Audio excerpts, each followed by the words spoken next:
Welcome back to the channel, guys. If you watched the last video, you saw that we have a new engine that is going to be going into Lizzie. It is a LS. It is a 05 6-liter that we pulled out of the junkyard, and we started working on tearing this thing down. And we are prepping this thing for boost. I'm not going to tell you quite yet exactly what form of boost that is going to be, but it is going to be boosted. Hopefully we'll be shooting for somewhere between 6 to 650 horse at the wheels, which should be plenty fun in Lizzie.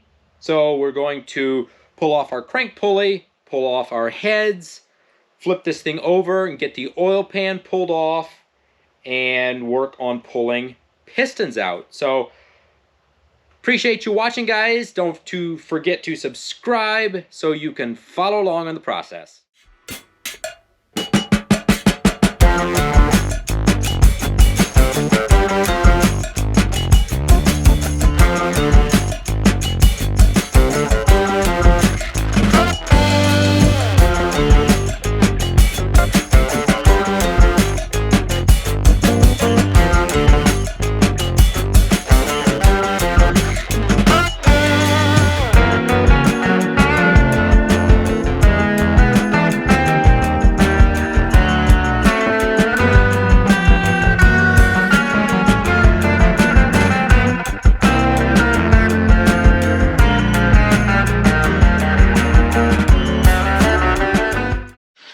Alright, so that goes really quickly. Got our valve cover pulled, got our rocker arm assembly all pulled off, got the push rods pulled out. Push rods actually look pretty good, so good chance we'll end up reusing those. Pull our dipstick out.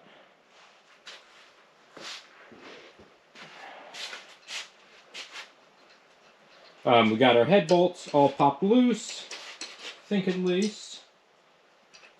Mostly, yep, I think we're good. So we're going to see how much of a mess we can make with coolant and oil. Which is there? Ooh, there's some. There's some. We better get something to catch this.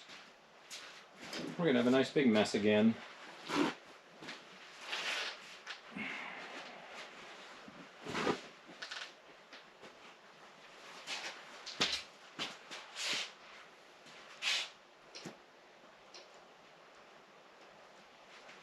Probably when it tipped over, we got oil in this thing like crazy, probably.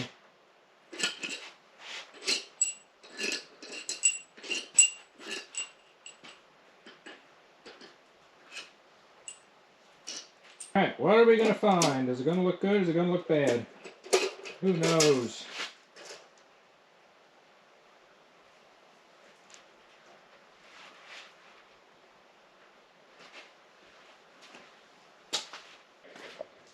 And looking at, I'll have to get a breaker bar, like I said, to turn it over and to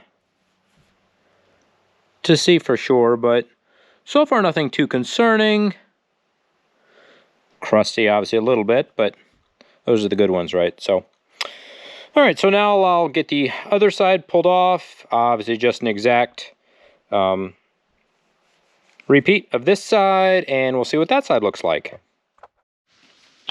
Alright, so I got the other side pulled off. It looks, I'd say, about as good as this side does. So, yeah, thankfully, I haven't found anything bad. I rotated over. Cylinders look good. I got the, let's see here. I got the damper pulled off. I got the rest of the oil drained out. That way we don't risk making a mess like we did before. So now I'm going to pull our lifter trays out. And these plastic trays are what hold the lifters in. Remember where I put my, there we are, drill.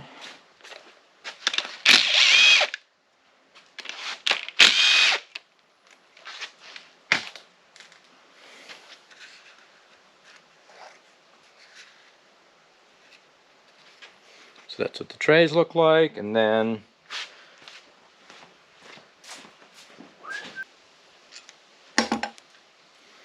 lifters themselves.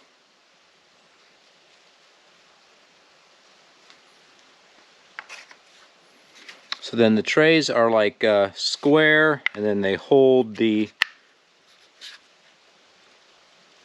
lifters just like that.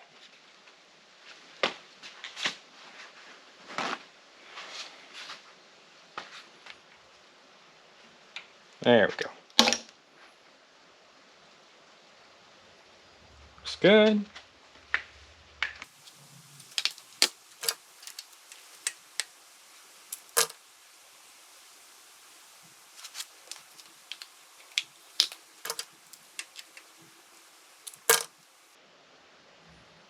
These are looking really nice. No bad marking or pitting.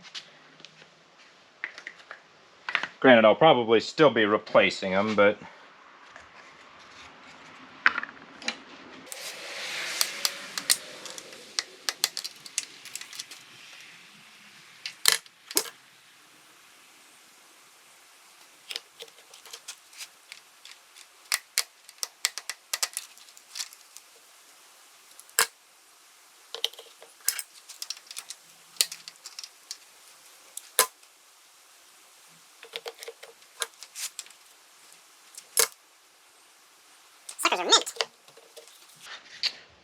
yep, that's all that's needed to pull the lifters out. So very easy here.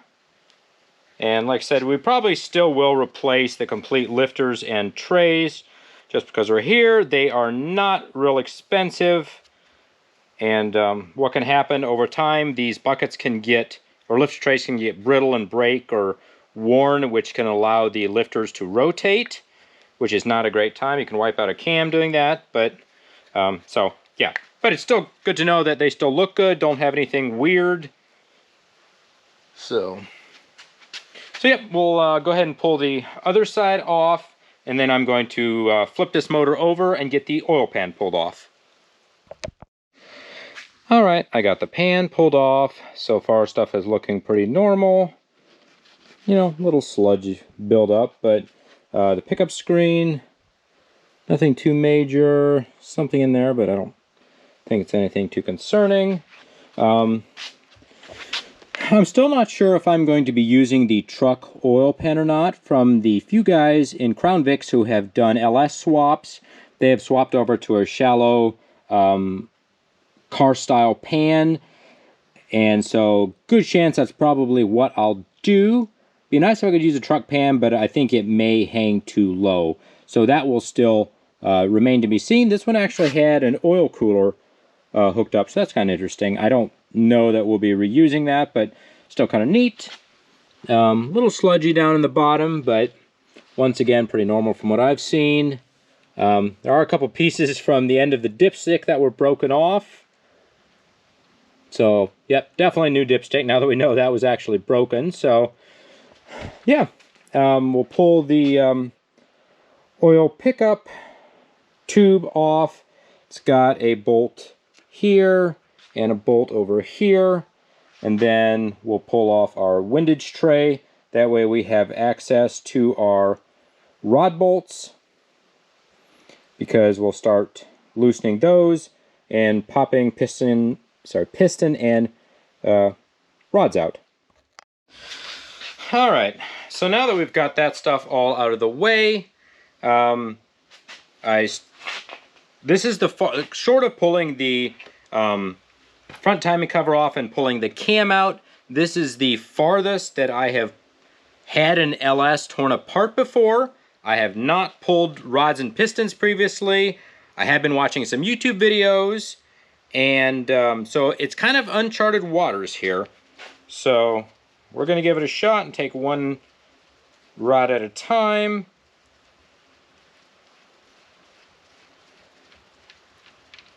So I've got those loose.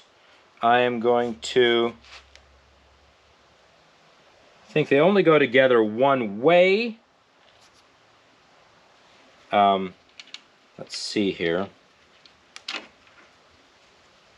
I pull that out. Oof, bearing looks fresh. So yeah, like I said, I don't think it can go more than one way.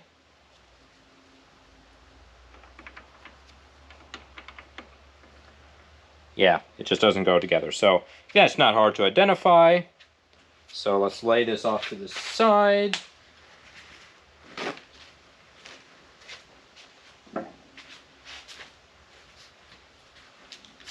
And I'm holding my hand down here.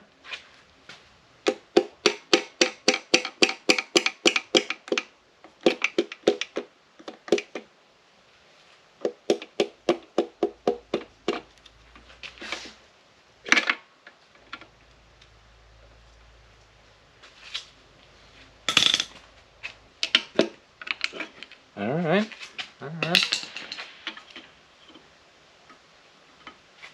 And there's the first one out. Okay. Cool. Ooh.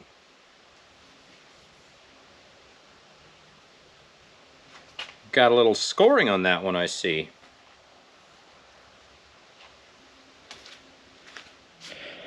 All right. So yesterday, or the other day, when I pulled the first piston out, there was some scoring on the one skirt.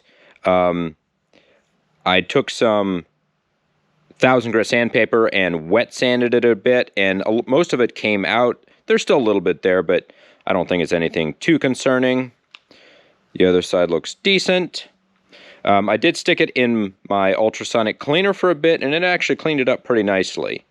So I have now a couple of my tools.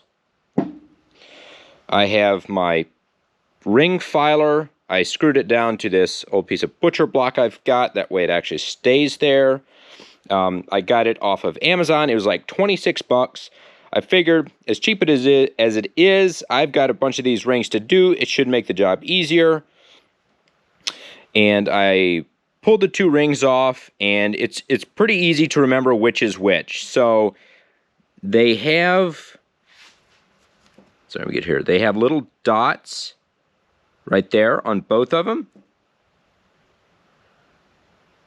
And then the middle ring is a little bit wider. You might not be able to tell on camera, but the middle ring is wider, and the top ring is just a little bit narrower. So that's how we can keep them apart so we don't easily get them mixed up. And I did forget to get my feeler gauges. So once we do that, I can start by taking a ring, and then we'll put it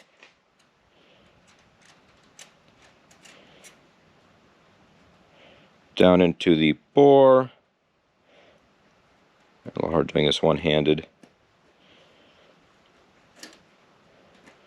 Put it down into the bore, and then we'll use the piston to push it flat, and then we'll measure our end gap, our ring gap, right in there. So, yep. Once I get my feeler gauges, I will show you this. We'll measure our ring gap, and then we'll get to filing. All right. Well, this ended up being a lot less work than I was figuring on. I'd got my feeler gauges. I was all set with the filer and everything to file rings. So I had all 4 piston and rods out of this side, and I'll show you on the other side here. Let's get our piston here. So we've got a ring in there, so simply take your piston upside down and then just push it down until it butts up against the oil ring, so you know it's in square.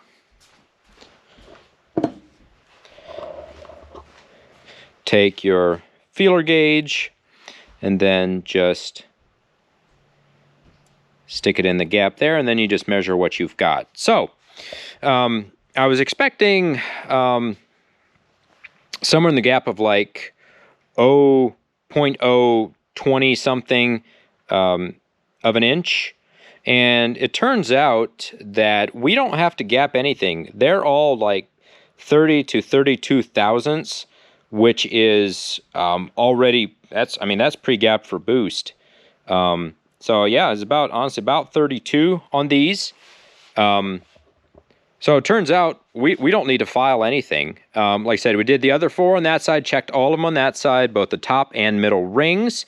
They all measured the same, so I decided I'll still do 1 on this side to, you know, just in case there was some discrepancy side to side. And this one also exactly the same. So it was obviously probably a higher mileage motor, or maybe just kind of worn, because often, apparently, even higher mile engines, ring gap doesn't always open up. So yeah, it made this super easy. I would have gapped them to probably 28 or 30 thousandths. But like I said, we'll be running enough boost. That should work great. So yeah, I was expecting more work, and it really didn't end up being. And so I'm going to get the rings put back on the piston, and we are going to throw this piston back in here. All right, so we got some assembly lube back on the bearings, and the dots, if you can see it right there on the piston, those face all forward to the front of the engine. And then what we did was staggered our top and bottom rings 180 degrees from each other, so the gap one there, and then the top one over there. And so this is our ring compressor. It is made by Brian Tiller Racing. It is a 4-inch bore tapered ring compressor. So all you have to do is slip this in there. And I did oil up the piston and rings before doing this.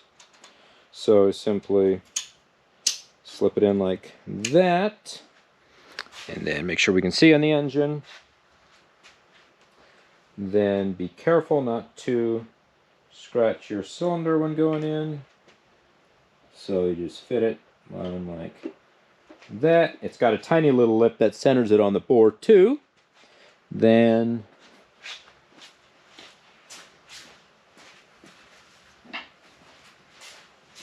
get yourself something soft. I've been using the rubber butt of the screwdriver, and then just tap it in. And make sure it's not hitting on the crankshaft inside, which it is.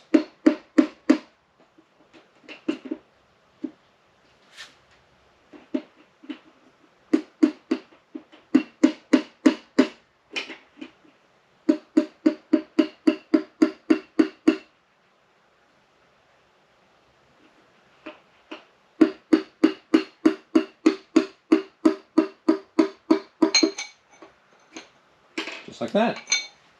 So super slick, really nice to have that. So now we're going to flip the engine back over.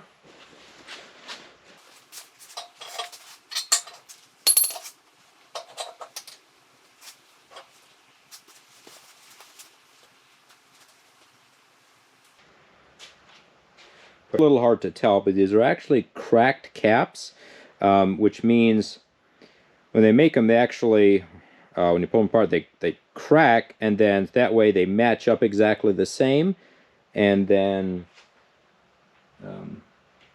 you know you've got it on the right way when it fits up nice and tight. So for now, and then I will obviously go back through and then torque them all, the ones I had loose, torque them to spec. All right, so I have everything torqued back up here in the bottom end. I went through, and all the rods that I had loose, I torqued those down to 51 foot-pounds, and then made sure all the others were tight as well. Checked the main caps, made sure those were at least 65 foot-pounds, and then I tightened up or at least checked the little ones on the side. So, yeah, we all torque back up. Everything spins freely. Let me get a breaker bar here. Everything spins over nicely.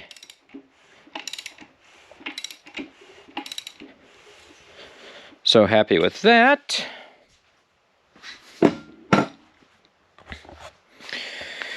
So yeah, as far as this part of the bottom end, that part is done. I'm going to stick the windage tray back on just to keep some dirt and stuff out of it. And then I'm going to flip the motor back right side up. And we're going to get to installing the first new part, which is the new camshaft. So flip it over, get our timing gear, get the little bolts out of there, and then I don't think we're going to have to pull the oil pump off, but we'll probably be replacing the oil pump. Just, you know, maintenance. So, yeah, let's get this thing flipped back over.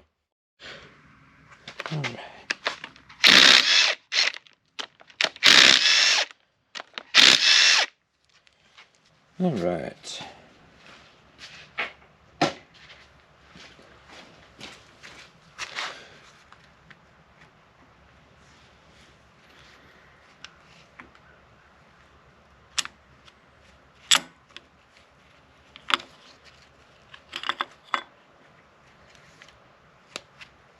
All right, so we'll just lay it up to the side like that.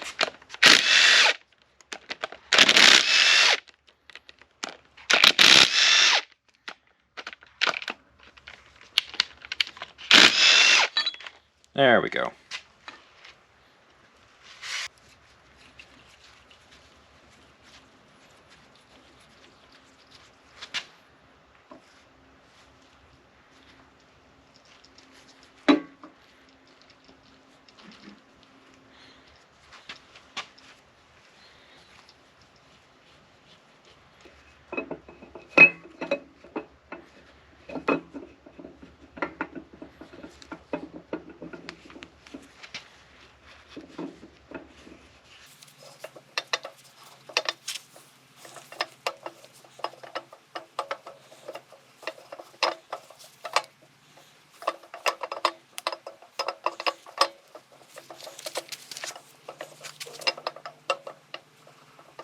Alright guys, well we ran into a slight snag the other day when trying to pull the cam out. As you saw, it would pull out a ways and then just stop, and I could not get it to come out any further.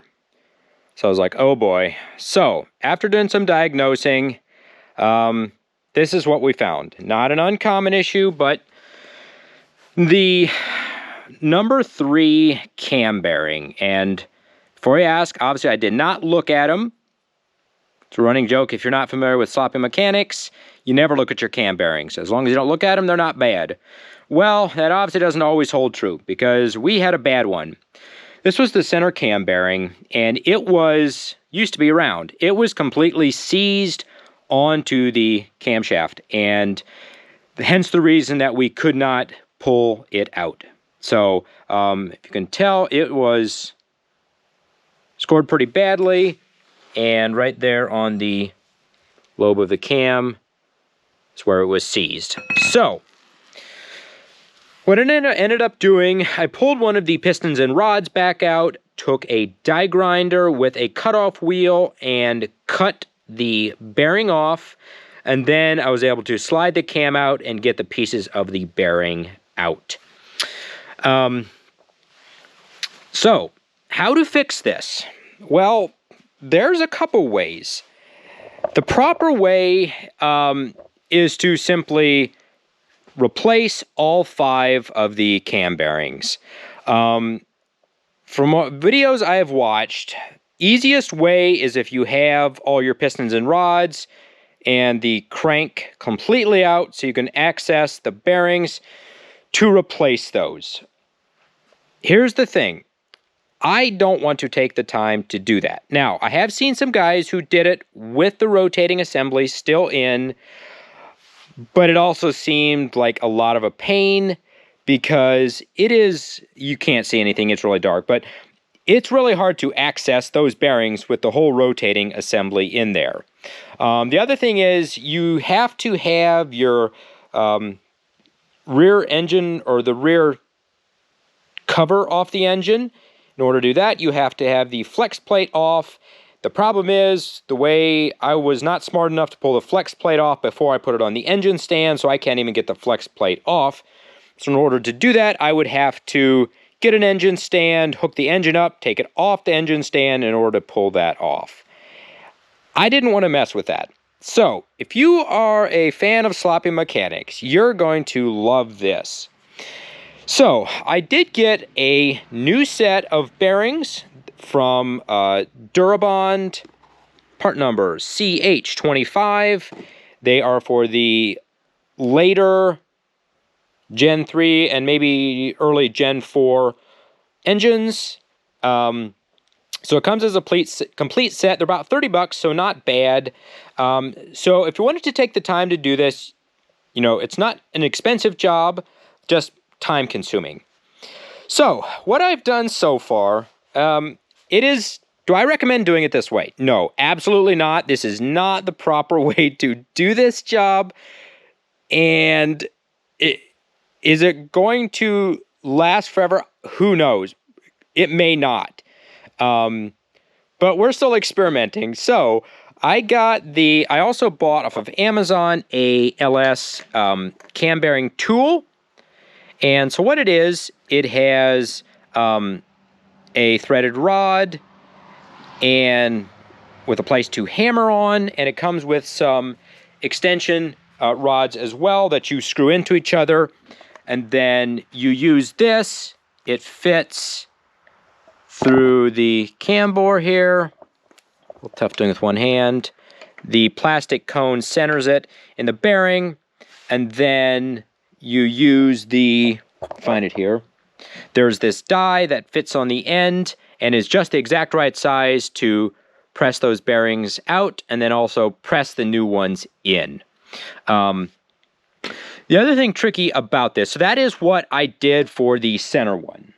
From the bottom here, I have the pistons and rods out of one side, and so I was able to drop my bearing down in. And the other thing that makes this tricky is, well, one, these are numbered because they are different depending on the position, but they have 2 oil holes, and those have to be oriented correctly as well. If you can see here, in order to line up with the oil passages on that side. And so they have to be turned correctly as well, which is a pain when you're, hard to access down into there. So I got the center one successfully installed, and it clocked it right, so that seems to line up fine. So what I think I'm going to do, I'm going to do this job half right. And I think I'm going to replace the other 2 front ones just because I can access those fairly easily. And I'll replace those. Could the back 2 ones go bad at any point? Yes, absolutely. And that we won't obviously know until the engine's running and you'd have an oil pressure issue. So if you guys are doing it, if you want to take the time, do it properly, do all 5 bearings. But hey, I guess this will be an experiment. So we're going to do the front 3. It is what it is, so.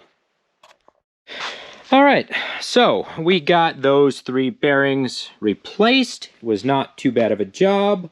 And so now is the moment of truth. We are going to get the new cam, lube it up, and slide it in. And hopefully it just slides smoothly in and rotates freely with no issues.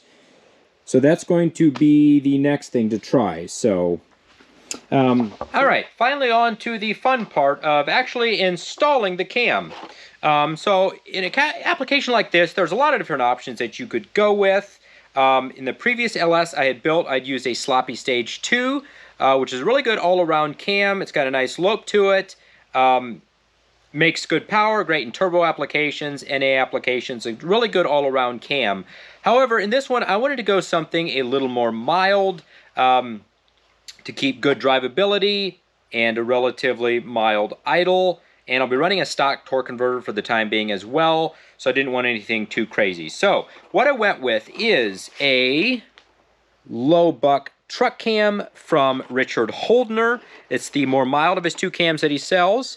It is a 552 lift, 212, 220 duration on 107 degree LSA. So in simple terms, it's a very mild cam. It's nothing radical at all. So I think it should do good for what we are doing. It's advertised about 60 horse over stock. So nice horsepower gain there. So what we are going to do now is we are going to lube this puppy up, and we're going to hopefully slide it in. Let's see what happens. All right, I noticed something else interesting while looking at this cam. Obviously, this is a very budget cam. With shipping, it was just under 200 bucks. I noticed something interesting looking at the cam here. If you can see, might be a little hard to see. It says Truck Norris, which is interesting. This is the same spec cam as the Truck Norris cam from Brian Tooley Racing, and I just find it kind of interesting that it actually says that on the cam. Take that for whatever it's worth. All right, so we have our Lucas assembly lube. So, going to lube this thing up good.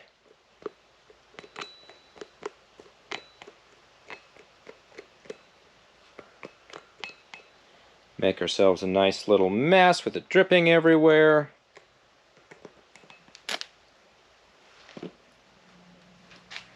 Get our hands messy here.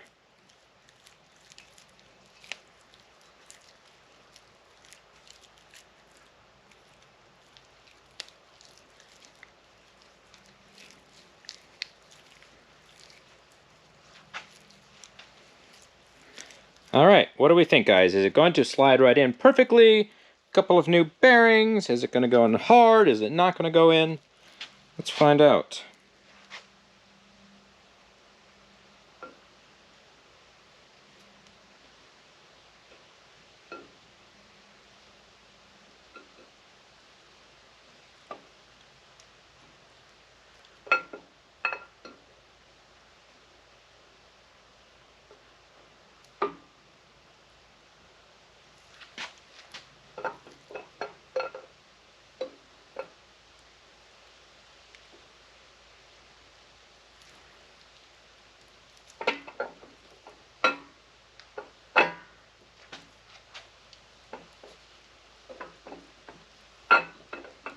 Ooh.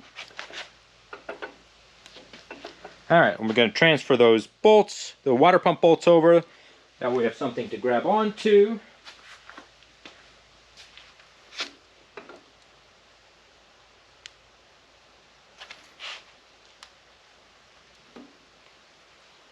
Ooh, we are in. And it spins good. Whew. All right, well, now that we got the cam in, I'm going to, and we know it rotates freely, I'm going to throw the pistons and rods back in. Thankfully, that's not too hard of a job, so we're going to do that. And then we can work on reassembly. All right, so I got the cam backing plate put in, torqued down, or tightened down. Got the cam gear put back in, make sure it's timed properly. Super easy to do, which is nice. So got that back together, and I was going to do new lifters, but honestly, these looked about perfect, or looked really good still. So I ended up, I'm reusing them. So I got the lifter trays and the lifters all back in on both sides, and tightened down as well. And so what I'm going to do next is flip this thing over, and we are going to start test fitting our new oil pan. All right, well, I think I'm actually going to save the oil pan for the next video. I'm pretty sure this video is already going to be way too long, so I'm going to wrap it up with that. So I'm happy with the progress that we made on the engine. Obviously, we ran into some hiccups with the cam bearings, so hopefully that's all sorted. Now that we know that the ring gaps are all where they're supposed to be, at 32 thousandths top and bottom, we know we're safe for boost. And then this has been a good learning experience for me as well. Like I said, I had never had the bottom end of an LS actually apart, and turns out it's not that scary. It's very easy to work on, and so hopefully we got everything right. So obviously we got the cam in, so I'll need some various new oil pump, new gaskets for the front cover before it can go on, new main seal, front and rear. So yeah, various gaskets. But yeah, I got new oil pans, so we're going to be working on test fitting and hopefully bolting that up in the next video. So as always, thanks guys for watching. We'll see you in the next one.